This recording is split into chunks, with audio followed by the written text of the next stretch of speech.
જય શ્રી કૃષ્ણ મિત્રો, welcome to my channel મિલા કચોટ કુકિંગ શો।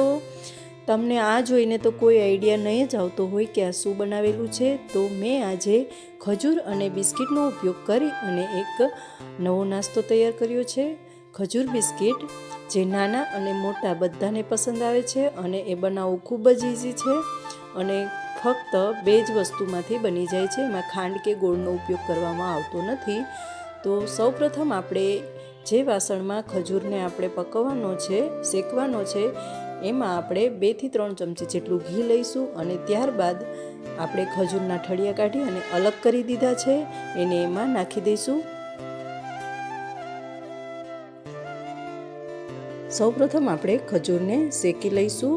જ્યાં સુધી ખજૂર એક ડોના ફોર્મમાં તૈયાર ન થાય ત્યાં સુધી એને શેકવાનો છે। શરૂઆતમાં થોડુંક હાર્ડ લાગે છે, પણ આગળ જતાં સોફ્ટ થઈ જશે શેકાતા, પછી વાંધો નહીં આવે।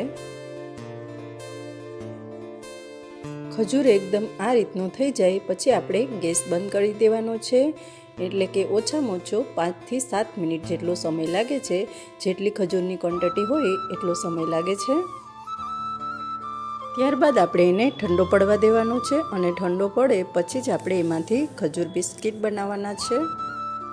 તો મેં અહીંયા ખજૂર બિસ્કિટ બનાવવા માટે જે મેરીગોલ્ડના બિસ્કિટ આવે છે એનો ઉપયોગ કર્યો છે। મોસ્ટલી આનો જ ઉપયોગ થાય છે।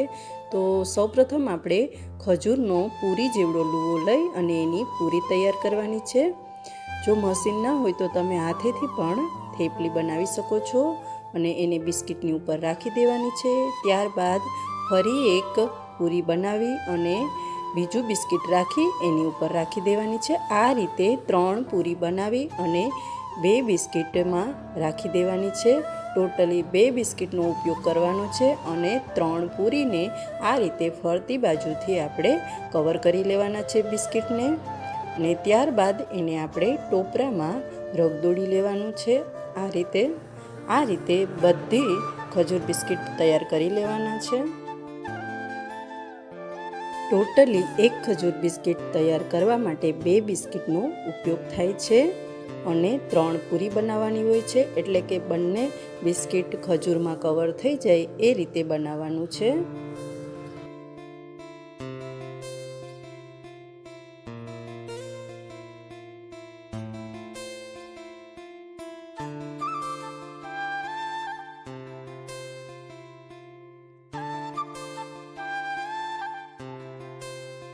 હવે આપણા બધા ખજૂર બિસ્કિટ એકદમ રેડી થઈ ગયા છે। તમે જોઈ શકો છો તે સાઇઝમાં થોડાક મોટા હોય છે, એટલે આપણે એને કટ કરી લઈશું અને કટ કરી અને પછી એને સ્ટોર કરી દઈશું।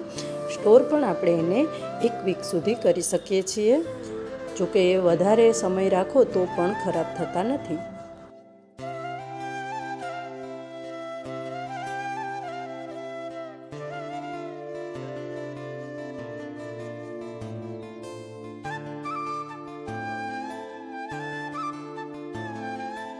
તમે જોઈ શકો છો કે કટ કર્યા પછી એનો લુક ખૂબ જ સારો આવે છે અને ટેસ્ટમાં પણ એટલા જ સરસ બને છે। તમે જરૂરથી ટ્રાય કરજો, કેમ કે એકદમ ઇઝીલી બની જાય છે અને કોઈ વધારે ઇન્ગ્રીડિયન્ટ્સની પણ જરૂર પડતી નથી। તો તમને મારી આ રેસીપી કેવી લાગી એ મને જરૂરથી જણાવજો, અને જો વિડીયો પસંદ આવે તો લાઈક કરજો, શેર કરજો અને ચેનલમાં નવા હોય તો પ્લીઝ સબસ્ક્રાઈબ કરજો। હવે આપણે એક નેક્સ્ટ રેસીપીમાં મળીશું, ત્યાં સુધી આવજો।